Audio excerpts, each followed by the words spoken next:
আসসালামু আলাইকুম। এটি একটি মসজিদ। এই মসজিদটি মূলত স্মৃতিসৌধের কমপ্লেক্সের ভিতরে অবস্থিত। মসজিদটি আধুনিক নকশা। মসজিদের সামনে উঁচু মিনার, চারিপাশে সবুজে গাছপালা, খোলা আকাশের এবং স্মৃতিসৌধের শান্ত পরিবেশ মসজিদটিকে আরও মনোমুগ্ধ করে তুলেছে।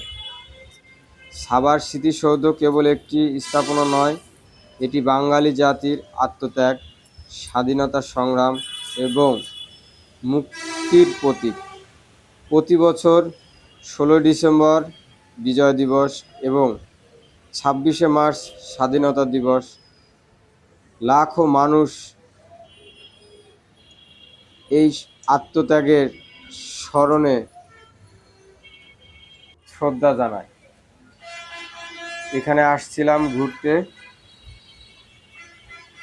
আপনাদের মাঝে এটা শেয়ার করলাম।